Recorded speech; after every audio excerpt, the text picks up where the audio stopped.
وَيَوْمَ يَحْشُرُهُمْ كَأَن لَّمْ يَلْبَثُوا إِلَّا سَاعَةً مِّنَ النَّهَارِ يَتَعَارَفُونَ بَيْنَهُمْ قَدْ خَسِرَ الَّذِينَ كَذَّبُوا بِلِقَاءِ اللَّهِ وَمَا كَانُوا مُهْتَدِينَ۔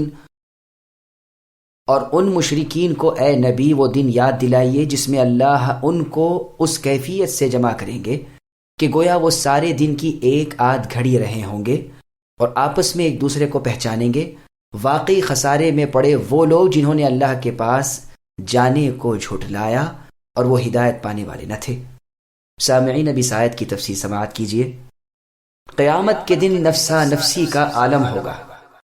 یاد دلایا جا رہا ہے کہ قیامت قائم ہوگی اور لوگ اپنی اپنی قبروں سے اٹھ کر عرصہ حشر میں جمع ہو جائیں گے، اور جب وہ دن آ پہنچے گا تو وہ سمجھیں گے کہ دنیا میں دن کا بعض حصہ ہی گزار آئے ہیں، یعنی شام نہیں تو صبح رہے تھے اور صبح نہیں تو شام گزاری تھی۔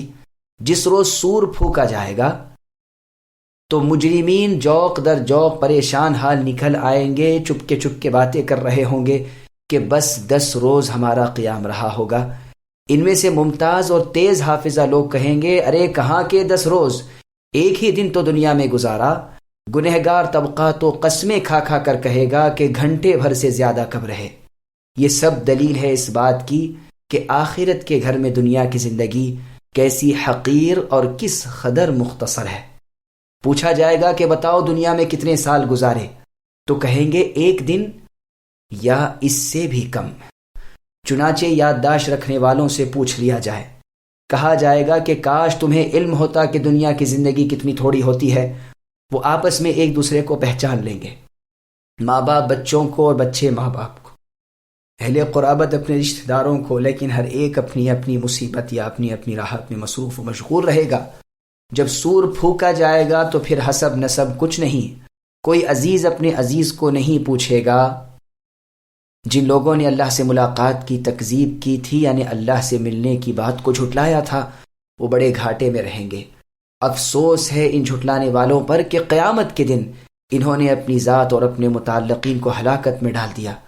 اس سے بڑا خسارہ، نقصان اور کیا ہو سکتا ہے کہ اپنے ساتھیوں کے سامنے حسرت و ندامت اٹھانی پڑے اور الگ رہنا پڑے۔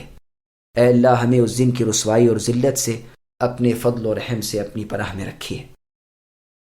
وَإِمَّا نُرِيَنَّكَ بَعْضَ الَّذِي نَعِدُهُمْ أَوْ نَتَوَفَّيَنَّكَ فَإِلَيْنَا مَرْجِعُهُمْ ثُمَّ اللَّهُ شَهِيدٌ عَلَى مَا يَفْعَلُونَ وَلِكُلِّ أُمَّةٍ رَّسُولٌ فَإِذَا جَاءَ رَسُولُهُمْ قُضِيَ بَيْنَهُمْ بِالْقِسْطِ وَهُمْ لَا يُظْلَمُونَ وَيَقُولُونَ مَتَى هَذَا الْوَعْدُ إِن كُنتُمْ صَادِقِينَ قل لا أملك لنفسي ضرا ولا نفعا إلا ما شاء الله لكل أمة أجل إذا جاء أجلهم فلا يستأخرون ساعة ولا يستقدمون قل أرأيتم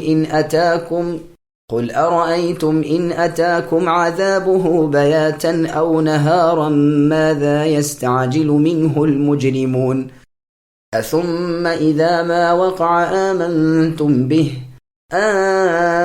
الآن وقد كنتم به تستعجلون ثم قيل للذين ظلموا ذوقوا عذاب الخلد هل تجزون إلا بما كنتم تكسبون۔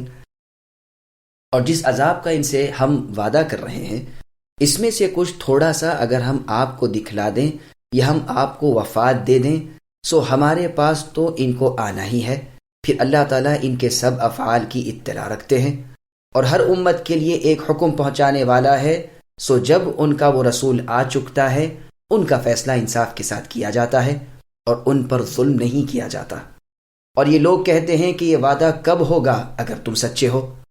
آپ اے نبی فرما دیجئے کہ میں اپنی ذات خاص کے لیے تو کسی نفع کا اور کسی ضرر کا اختیار رکھتا ہی نہیں مگر جتنا اللہ کو منظور ہو۔ ہر امت کے لیے ایک معین وقت ہے، جب ان کا وہ معین وقت آ پہنچتا ہے تو ایک گھڑی نہ پیچھے ہٹ سکتے ہیں اور نہ آگے سرک سکتے ہیں۔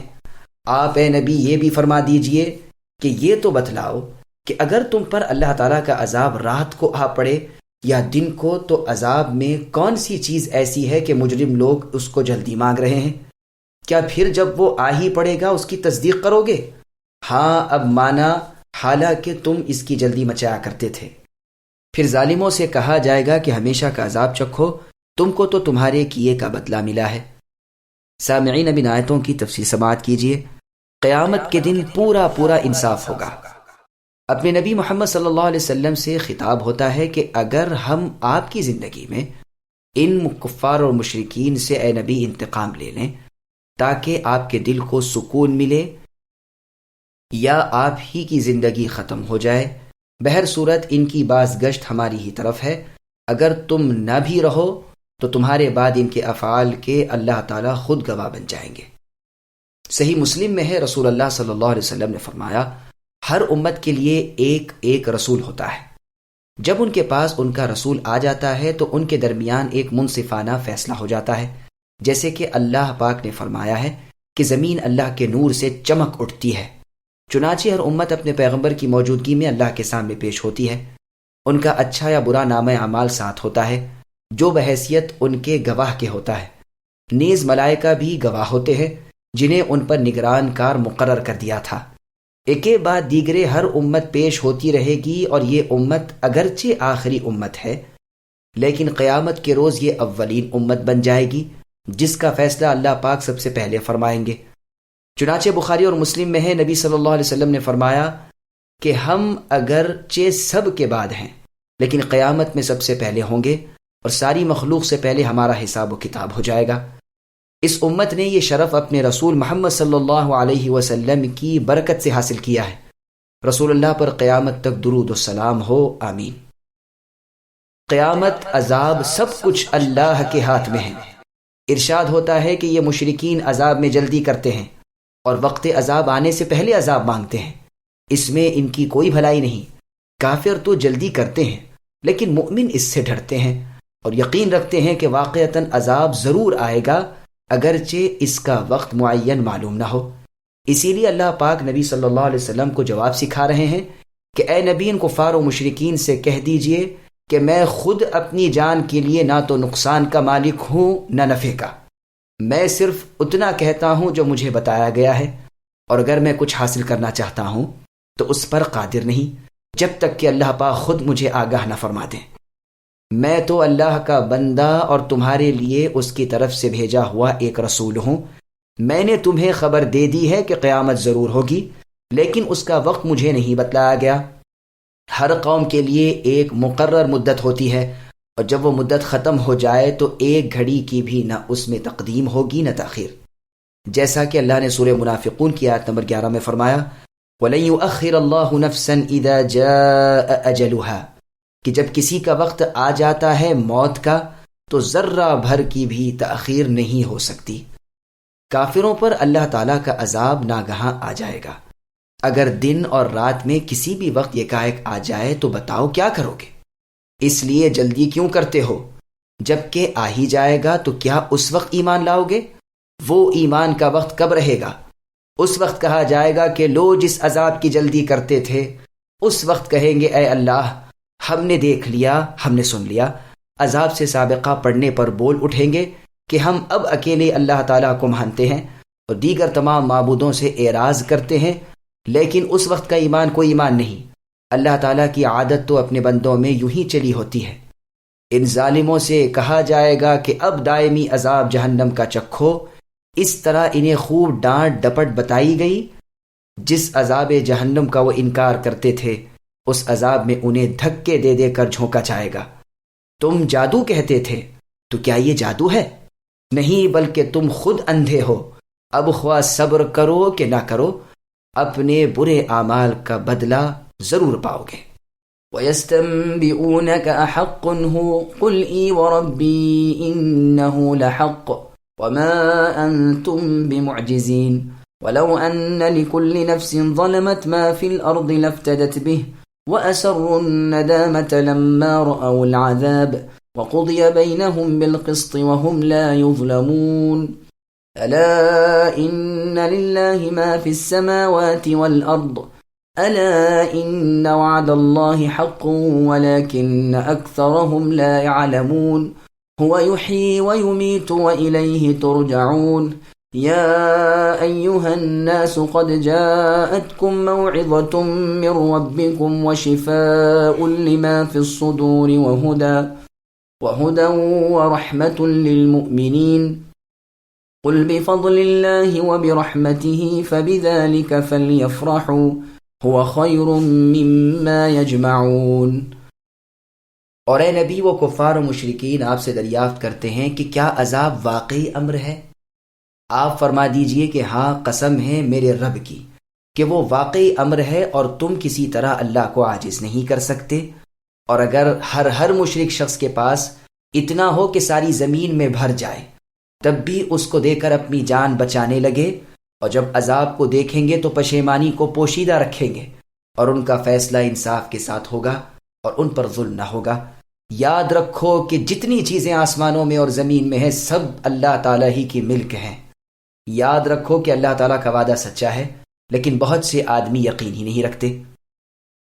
وہی اللہ تعالیٰ جان ڈالتے ہیں، وہی جان نکالتے ہیں، اور تم سب اللہ ہی کے پاس لائے جاؤ گے۔ اے لوگو، تمہارے پاس تمہارے رب کی طرف سے ایک ایسی چیز آئی ہے جو نصیحت ہے، اور دلوں میں جو روگ ہیں ان کے لیے شفا ہے، اور رہنمائی کرنے والی ہے، اور رحمت ہے ایمان والوں کے لیے۔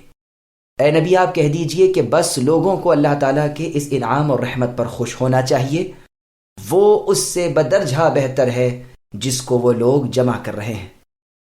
سامعین، اب آیتوں کی تفسیر سماعت کیجئے۔ مرنے کے بعد کیا ہوگا؟ تم سے یہ لوگ اے نبی پوچھ رہے ہیں کہ مٹی ہو جانے کے بعد یہ قبروں سے اٹھنا کیا سچ ہے؟ تو آپ کہہ دیجئے کہ ہاں، اللہ تعالیٰ کی قسم سچ ہے۔ تمہارا مٹی ہو جانا اور پھر ہمارا تم کو بحالت اول لے آنا ہمارے لیے آسان ہے، ہم اس میں عاجز نہیں۔